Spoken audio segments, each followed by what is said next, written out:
I think it is so worth it to just take 30 seconds before you enter that room with the patient and their wide-eyed family and think, how can I describe this in a way that won't sugarcoat it, but will also give them hope?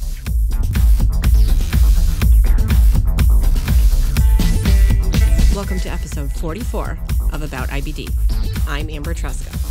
I was diagnosed with ulcerative colitis at age 16 and had two-step J-pouch surgery 10 years later. I'm the IBD expert at verywell.com and the person behind aboutibd.com and the About IBD social media platforms. It's my mission to educate people living with IBD about their disease and to bring awareness to the patient journey. The stigma surrounding Crohn's disease and ulcerative colitis can have wide-ranging effects on everything from treatment decisions to personal relationships. Sophia Vicari, founder of The Princess Promise, has taken her experiences as an ulcerative colitis patient and turned them into advocacy. The circumstances surrounding her diagnosis have spurred her to work towards raising awareness of IBD and to show women that having a digestive disease does not mean they can't also be princesses. Sophia was Miss Camden County, New Jersey in 2018 and used her platform to start a conversation around IBD. She tells me how that experience affected her, as well as how she plans to continue her work in erasing stigmas about the throne room. Hi, Sophia. Hello, how are you? I am doing well. How are you? I am super excited to be here. I know that you have interviewed some really great IBDers and medical professionals, so I feel quite honored to be among the ranks of such as those. Oh, thank you so much. It's really been a great journey that I've gone on with this podcast, and I'm excited that you and I finally got some time to connect because it took us a little bit. Yes, a little You were bit. a little bit busy. Yeah. So first off, I wonder if you would fill in the listeners a little bit about your diagnosis story and where you're at with your disease today. Awesome, thanks. So when I was in my junior year of undergrad, in the fall semester, I started having diarrhea that wouldn't go away. And I thought, like most women, I'm sure, think, oh, I must be getting my period. Things are changing down there. It's fine. It'll go away. And then it's like, my period was 2 weeks ago. This isn't normal. And so what I did was I kept an eye on it, and one day I saw a little bit of blood in it. And I thought, okay, this is definitely a problem that I need to address. So I had just switched my birth control from the pill to the patch, and I thought it could be related to that. So I went to the gynecologist, and they were like, this is so not in our league. You should go to your general health doctor. It's probably a stomach bug, if only. So I went to my pediatrician because I was 20 years old and had not made the switch to a big girl doctor. And that was a bit frustrating because at the pediatrician, they are used to sort of talking down to you as if you were a child. And when they started suggesting things like celiac and all those things, they're like, it's autoimmune disease, blah, blah, blah. I'm like, yes, I know what that was. I took honors bio in high school. I remember that class. So they sent me to get blood work and stool samples done. And it was really embarrassing because I went to school 2 hours away from home, and yet somehow on family weekend, we met a doctor who works in the pediatrician's practice that I went to. So now I'm walking out of the doctor's office feeling totally defeated that I've got this poop problem, and I'm carrying this huge, I guess, plastic hat is what they called it, to collect all my samples. And I had 9 empty vials in a bag that I had to fill over Thanksgiving break. And I'm walking out with the poop hat of shame, and I run into that doctor that I ran into at family weekend. What are the chances? So that just made me feel even worse. And so Black Friday, I got blood work done. I hate needles. It was a thing. It was not a fun thing. And then I spent the weekend trying to fill the vials because at this point now, not only had I had deadly farts and chronic diarrhea and it was getting bloody, but now I had been going so frequently that when I did go, it was not in high volume. And so that really made it difficult to fill up all the vials. And the stress of knowing that I needed to get it done before I went back to school, back to the dorm that I shared a bathroom with 5 other women. And I didn't want to bring the poop hat and the vials because Lord knows when I'd be able to drive it back down to Mom's at home because I didn't have a car at that point. It was a mess. But by the grace of God, I sold all the vials. We sent them in. And then I found out as I was headed to a group project meeting for the end of the year, I was going to meet some fellow students, and I got the call that they found white blood cells in my stool. And my heart just sank because it was great to find out that they didn't find any markers for celiac because I love all things carbs, but I knew that this was a problem. And so I get to the group meeting, and my friend who has alopecia, which is another autoimmune disease, so she completely understood. She sort of commiserated with me a bit, and I finished out the semester. I took a 2-hour tap dance final somehow in a flare that I didn't know was a flare. And then we went to get a checkup at the UPenn in Philadelphia because that's where the pediatrician referred me to. And they wanted to schedule me for an emergency colonoscopy right away to figure out what was going on. So 2 days after Christmas, I had my first colonoscopy, which was not a fun experience because I very stupidly thought at Christmas dinner, I'm not going to be able to eat for 2 days. Let me double up on all my portions now, which was not the right choice. Dulcolax pills are very violent, and what was up, and what was down at the same time, and I did not feel very good about myself. There was very low self-love in that moment, but we made it through. And I get there, and I feel a little queasy because I haven't eaten. And as we're walking down this long hallway to get to where the scope would be, I see someone walk by with a plate of eggs and bacon. So rude. And so I saw that. I was very jealous. We go in, we're all super nervous, and nobody told me that women of childbearing age need to take a pregnancy test prior to any sort of anesthesia. No one thought to mention that. So I thought I was being responsible and went to the bathroom before we left the house.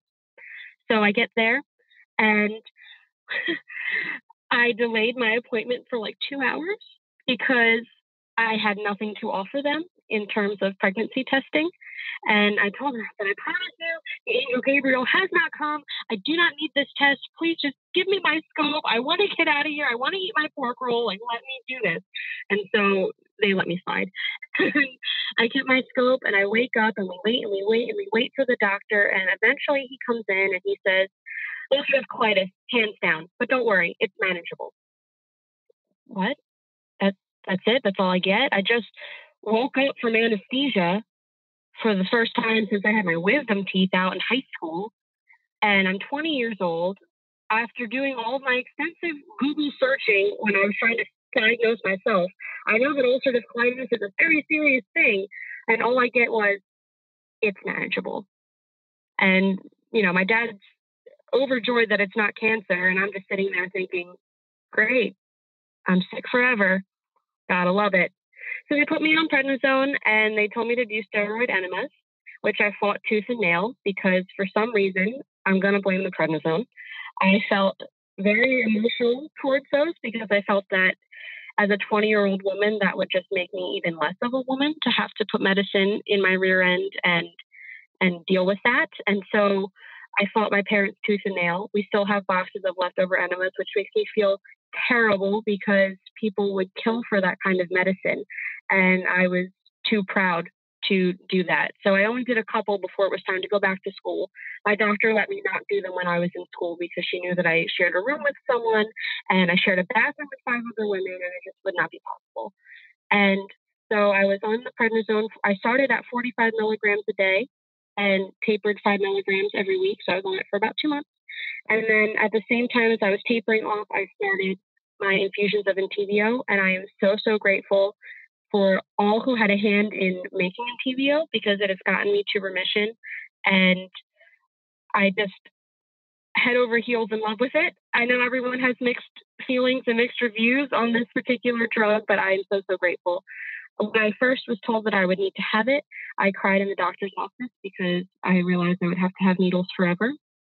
And at the infusion center where I originally went, it would take them at least 2. Once it even took them 3 tries to get the stick. And as I said, afraid of needles. But now we've since switched over to a doctor closer to home. And now I'm BFFs with my infusion nurse, Donna. She's my infusion angel, and she gets a whole one every time. So if I could look back and tell that 20-year-old scared, unself-loving girl that everything is going to be okay, I totally would, because sure, everything's not going to be okay 100% of the time, but I never imagined my life could be like this, and I'm just so grateful. Thank you so much, Sophia. I feel as though people can take away a lot of good tips from how things happen to you in sort of a don't do it this way kind of thing. Don't go to the bathroom before you leave the house. Hold it in. Yes. Hold it in. No one told me. It's funny because I was reading something about this recently, and to be honest, that's never been my experience. I guess every institution does things differently, but I've never had to take a pregnancy test prior to a colonoscopy, or to my knowledge, prior to any of the procedures that I've ever had. Really? You're so I want to go where you go. Because I get stage fright.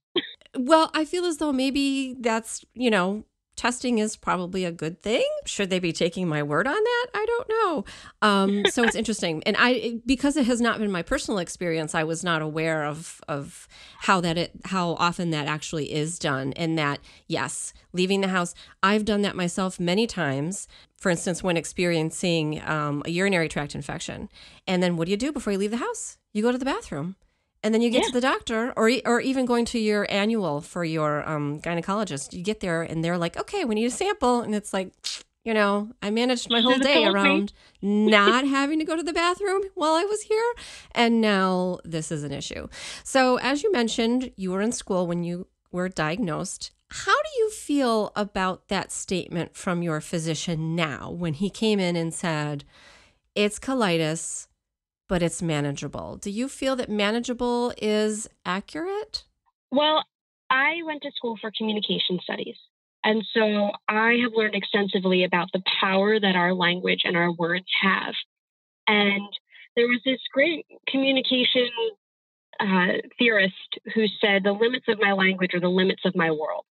So when you're waking up out of anesthesia and you're 20 years old and you hear, don't worry, it's manageable, the only management experience I have as a 20-year-old is thinking back to back when I was on shift work and, I was being managed. Or I feel like that word carries such negative connotations in today's society. And I think that it's so important that we use better language, especially when people are new to this. I'm the first one in my family to have it. And so I feel very strongly that I understand that doctors diagnose this multiple times a day, multiple days a week, multiple weeks a year, and that they're a bit desensitized to it. But I think it is so worth it to just take 30 seconds before you enter that room with the patient and their wide-eyed family and think, how can I describe this in a way that won't sugarcoat it, but will also give them hope? If he said something along the lines of perhaps, it's ulcerative colitis, hands down.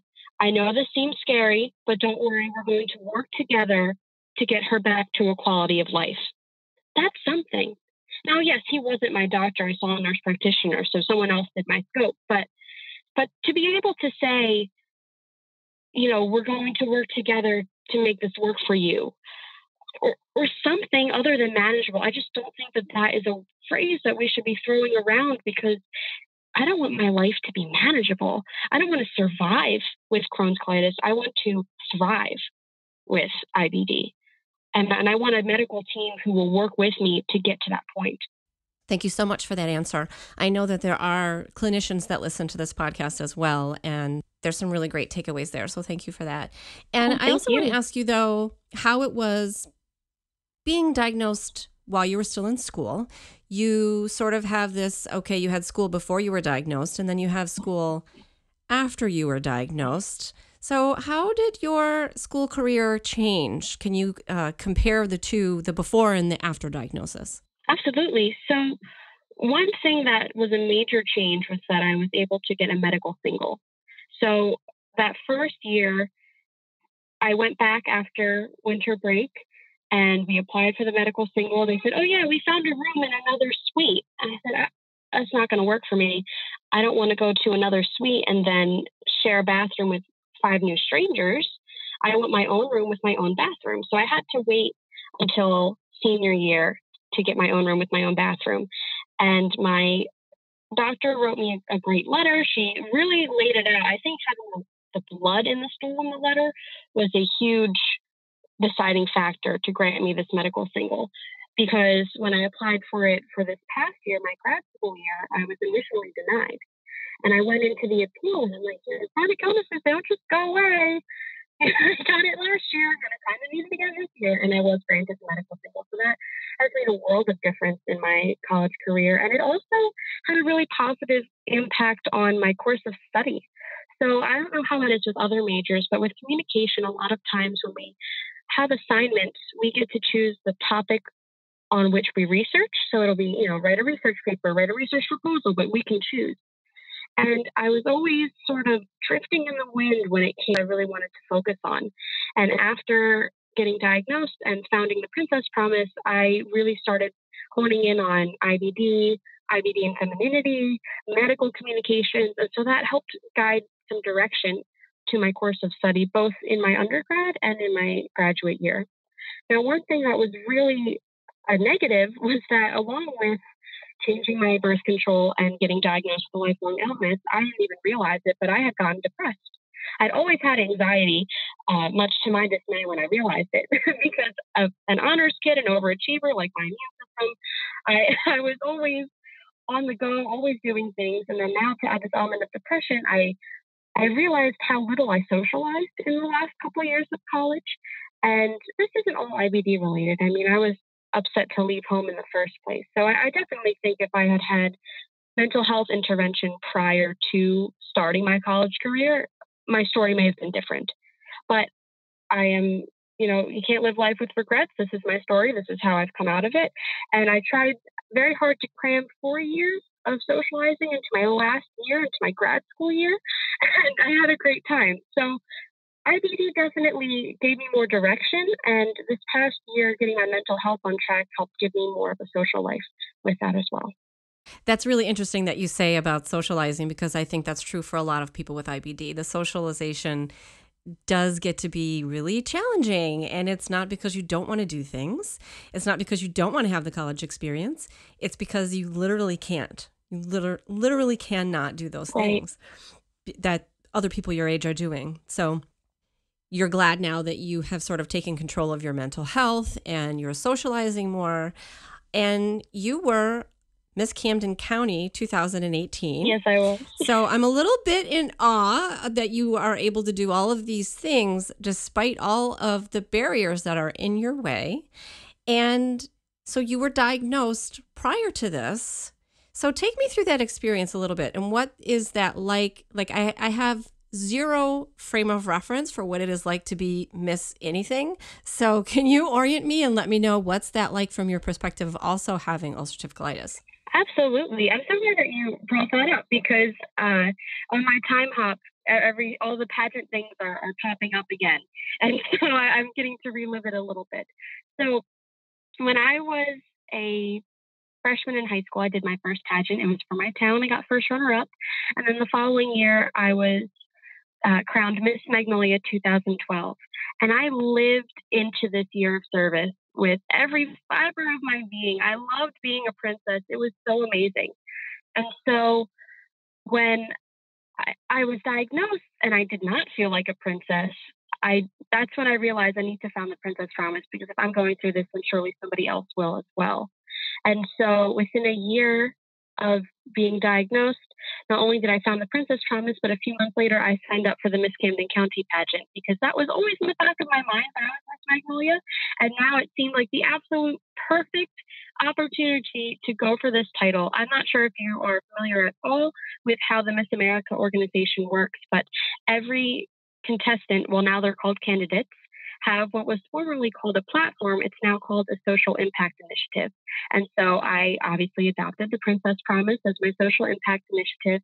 And what was great about this pageant system is that every title holder's crown has 4 points, and they stand for scholarship, service, success, and style.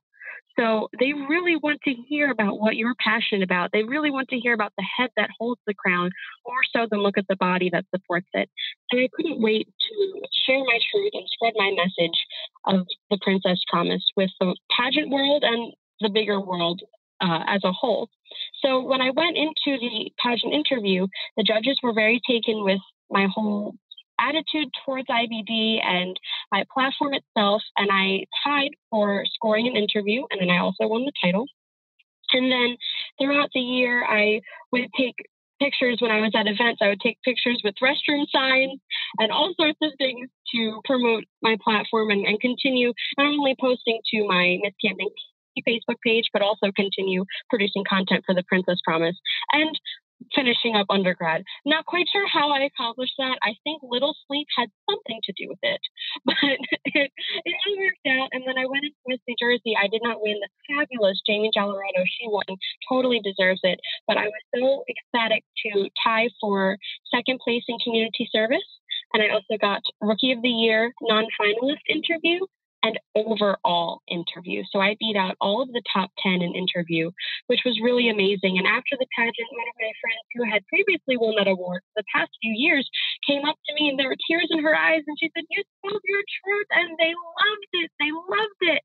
And that was such a moment for me because I knew that it was an unconventional pageant platform. I have a pixie cut. That's an unconventional look for a pageant girl. I'm talking about poop and princesses, and you're not really sure how it's going to be received, but everybody loved it so much. It's funny, at Miss New Jersey Week, everyone seems to get a little constipated. I don't know if it's nerves or dehydration or both, but poop was a common topic during pageant week. And one day in the theater, when we were rehearsing, one of the hostesses found this poop emoji pen, and they said, "Whose is this? Anybody know?" And one of my pageant sisters said, "I have no idea, but you have to give that to Sophia." So, we all sort of bonded over this. Everybody loved it. And it was just so great to have it so well received, especially in such a traditionally feminine and princess realm as the pageant world. I love that you are doing this work and that you are sort of bringing a different dimension to this. But how did you manage to do all of this? And then take me through, what are your responsibilities as Miss Camden County? And how would you manage this, having ulcerative colitis? So I have a really great support system. My doctor's office in Donna worked around my school schedule to schedule my infusion. So I was able to get in on Fridays instead of having to drive the 2 hours home in the middle of the week and come for infusions and then drive all the way back up to school. And then my mom, she would handle a lot of the driving to and from events, which was amazing. And I'm very grateful for that. So my routine, at least in the fall semester, Monday mornings, I would go to the CAF. I would eat before class or work or whatever I had. And I would just Google events in South Jersey, fundraising in South Jersey. And I would look up different places that I could reach out to and say, "Hey, I'm doing this year of service. Can I come and be a part of your event?" And most of the time, they were very receptive to it, which was nice. And I also had great pageant friends like my friend Jess Indio, and she would invite me to a lot of things. So that sort of covered that area, because as a local title holder and state and national title holder in the Miss America organization, you are required to serve out a year of service. So not only do you promote your platform, you also promote the national platform, which is Children's Miracle Network Hospitals. You train for the next level of pageantry. So I was going through a couple mock interviews for Miss New Jersey. I was picking out my gown. I was trying to eat healthier, which was really difficult for me. I do definitely tie my emotions to food, and trying to find time to work out was a struggle, but I also had dance class because I was a dance minor, so that did help me out a little bit. And all of these things together made such a whirlwind. I had to cut out a lot of socializing because I would go home almost every weekend to be able to do all of these events and things.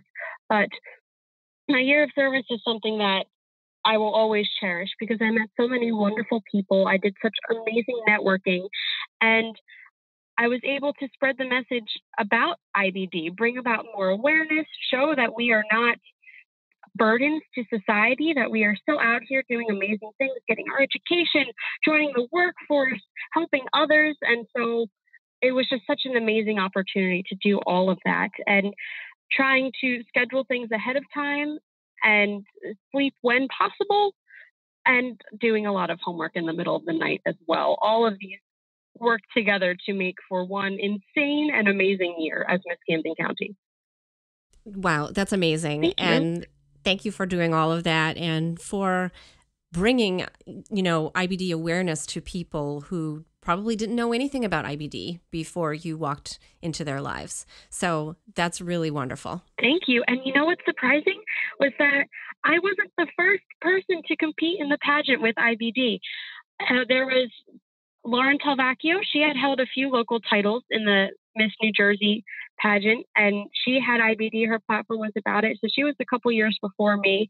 And then I don't know if you remember, but People magazine did a video on Facebook about a med student who has Crohn's disease and competed in a pageant. She was in the Miss New Jersey pageant a couple years ago. And so it's just so amazing. The more I talk about IBD with others, I find the more people say, oh, yeah, I know someone who has that. Or, oh, yeah, I've heard about that. And of course, I try not to get upset if they say, oh, yeah, I have IBS or I have stomach problems, because every battle is valid. Yes, it's different than mine, but pain is still pain. And so it's great that we can start to destigmatize the conversation around bowels in general and wipe away IBD stinky stigma one conversation at a time. I agree with you. Sometimes it does get a little frustrating, especially if you are not in a great place and you're in the middle of something that's really taking over your life. For instance, a flare up or a procedure, and someone says something like, oh, well, gosh, is it like having the stomach flu? But at the same time, their reality is their reality. Your reality is your reality. And all we can do is educate, I guess, is at the end of the day. Exactly. Yes. The key to eradicating stigma is educating. I ran into another gal who is competing, and now, gosh, I can't remember exactly what pageant she's competing in. I met her at IBD Day on the Hill, and it really did start me on the path of thinking about this and sort of non-traditional ways to raise awareness, of which this is a great one. So this is wonderful that you're doing this work. But I want to know more about the Princess Promise. So tell me about the Princess Promise. Tell me what's next for the Princess Promise now that you are finished with school. And I also want to hear from you a little bit about what it was like to start this work in the first place, because you went from receiving this diagnosis, well, even before you received the diagnosis, you were struggling to turn in that stool sample, to receiving the diagnosis, to, overcoming all of these mental challenges, to talking about poop on the Facebook and the Instagram. So tell me what that's like for you. Oh my gosh, it's been a wild ride. If you had told me, let's see, I was diagnosed in 2016. So if you had told me 3 years ago at this point that I would be known for talking about poop on the internet, I would have said that you're crazy. I'm a very open person. I'm very blunt at times, but poop was the one subject that I would never touch with a 10-foot pole. And God has a sense of humor, clearly. But I was diagnosed 2 days after Christmas, and by mid-January, I had launched the Princess Promise. And I credit the winning combination of Jesus and prednisone, because I couldn't sit still and I couldn't sit and mope. And yes, I needed to learn how to handle bad news in life, which I eventually did. But it was great to channel a lot of my energy into something positive, because when I was frantically Googling, I found a lot of horror stories. And my nurse practitioner at the time, she said, stay off the internet unless it's the Crohn's and Colitis Foundation's website. I don't want you looking at anything. And I thought, well, you know what? Someone's got to put some positivity out there. Of course, since founding the Princess Promise, I've found so many other amazing IBD bloggers, such as GI Jen, Own Your Crohn's, so many great things. But at the time, I thought, let me go out there into this space and fill it with sunshine and rainbows. And so I didn't want to sugarcoat anything, but I wanted to show that you can still survive and thrive with IBD, because we're getting new cases every day. And the fastest growing patient population are children under the age of 18, and they need someone to look up to.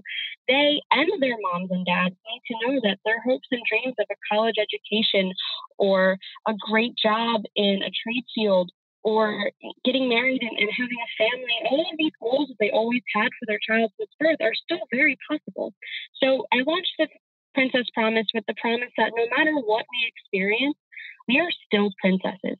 Because society tends to put the definition of princess in a nice little feminine box with a bow and some ruffles and a ball gown. And I had to relearn what a princess meant to me because I had come from my Miss Magnolia background. My honors thesis in grad school was on public relations for Disney princesses. I lived and breathed princesses, and I had to reconcile that passion of mine with what my bowels were giving me at the time.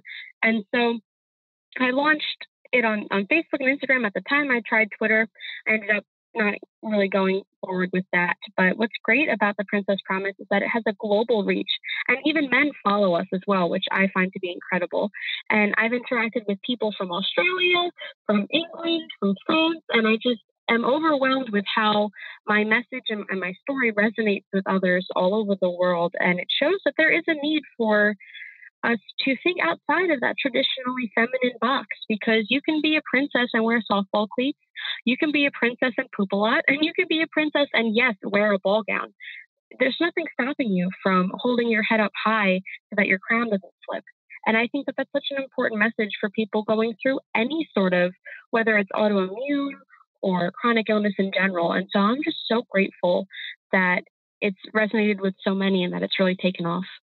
I agree with you in that we need to change our perceptions, I think. And quite honestly, the perception that women are somehow not people that get digestive disease that's killing people. That's not great. It's really wonderful that you've been able to do this outreach, do this work, and educate, bring people into the fold. And then I think also make other women feel better about living with digestive disease, maybe even just a little bit, because it tends to make you feel maybe a little bit less than womanly, to be honest. Absolutely. I fought those enemas tooth and nail because I didn't think it made me feel like a woman, which is ridiculous because at the end of the day, I can still be whoever I want to be. And those enemas would have helped me get to this place so much faster. And so I know that you asked what's next, and I have so many different doctor Q&A videos coming up and doing things like this and just producing more consistent content now that I don't have finals anymore. And I hope that all of this will work together to help educate and inspire and make people laugh, because my mom taught me that if you can't laugh at yourself, who can you laugh at? And yes, this is a serious disease, but there's no need to be serious 100% of the time if cracking a smile can help you or someone else. You're totally right about that. If we have to be serious 100% of the time, I'm failing at that like 90% of the time. So. Yeah, I can't even get to my diagnosis story without cracking a couple jokes. So you work with what you got. Yeah, absolutely. Humor is great medicine for us. So let everyone know where they can follow the Princess Promise. I think you said that you're not on Twitter. I wonder if I can coax you over to the Twitter at some point. But where are you currently? Maybe now that I don't have grad school, I'll be able to branch out a bit. But we are currently on Facebook, facebook.com/The Princess Promise. And we are also on Instagram, instagram.com/The Princess Promise. And I also have a Wix site, which I've posted the link to on my Facebook page a couple times. That's where my webinar is on social media fundraising. If you have any Crohn's and Colitis Foundation fundraisers coming up you want a little extra boost for. And I have some blog posts on the website as well. And we mainly operate through Facebook Lives and Instagram stories now and all sorts of things I can't wait to explore further now that I'm not in school anymore. Yeah, I can't wait to see where this takes you. I admire your energy. I admire your advocacy. And I hope, you're not too far from me. So I hope we can meet up in person one day. I would love that so much. Yes. I don't know. Is the world ready for the two of us in the same place at the same time? I hope their bathrooms are ready. We have to pick a place with really superior bathrooms. One time I did an event in New York with my pageant friends, and we're all in crowns and sashes, and we went to the bathroom, and it was superb. So I Facebook Live from the bathroom, as one does, and it was so much fun. So we definitely, when we meet up, we need a place with an excellent bathroom from which to Facebook Live. That would be so fun. Whenever I go to conferences or events now, well, not all the time, because sometimes the bathrooms are unremarkable. But if they're interesting at all, sometimes I'll take a photo or sometimes if I confess, if they're really gross, I kind of like to take a photo because I'm with you on the idea of I want to share positive stories. So I want to share what's positive in my life, but I also want to share that sometimes we have to use public restrooms and we don't have a choice and they're really kind of icky, but in general, most places where I've gone to events, it's been, especially like Las Vegas. Really? The bathrooms in every hotel that I've been in, and not that I've been there, I've only been there a few times, but I was like, it was even the bathrooms in Las Vegas are like shockingly amazing. I think I have a few pictures on my Instagram, but yeah, that's super fun. Oh my gosh, Facebook Live from bathroom. I actually never really thought about that before. That's a great idea. Oh, we're going to do that. Oh, it's great. If there's a separate section from the stalls, because for some reason in this country, our bathroom stalls have awkward gaps between the doors so that you make that crazy eye contact with someone when you're trying to figure out if it's occupado or not. But if the room is separate from the stalls, then yes, go for the Facebook Live and the Instagram story because people need to get bathroom inspiration. It's the throne room after all. And a lot of women's bathrooms have that little lounge attached. Not a lot, I should say some. Especially when you go into like New York City, especially the theater district and stuff like that, where you have older buildings, they have these sort of elaborate lounge areas with furniture, and sometimes they decorate them and whatever. Like those would be some perfect spaces for some Facebook Lives. We need to do a bathroom tour of New York. I'm gonna look that up. We need to make that happen. I have summer Fridays now, so we're gonna make that happen. Let's do it. We'll make some plans for the summer. It sounds great. Stay tuned, listeners, for the bathroom tour of New York. Thank you so much, Sophia. I'm so glad we finally got to find some time to talk. Absolutely. I cannot thank you enough for having me on, and I look forward to our bathroom tour and other future collaborations. Thank you. Hey, super listener. Special thanks to Sophia Vicari for taking the time to talk with me and for using her platform to raise awareness about IBD. The stigma we face as IBD patients can be overwhelming. Many people living with IBD feel isolated. Because of the way digestive disease is thought of in our society, a lot of suffering takes place in silence. It's women like Sophia who are working every day to ensure that no one with IBD feels alone. You can support Sophia on Facebook and Instagram by following her at The Princess Promise. You can also follow me on the Twitters, Instagrams, and the Facebooks at About IBD. If you're looking for disease information, please go over to verywell.com. Once you're there, you can use the search box to find information about IBD that I have written and which has been medically reviewed by a practicing gastroenterologist.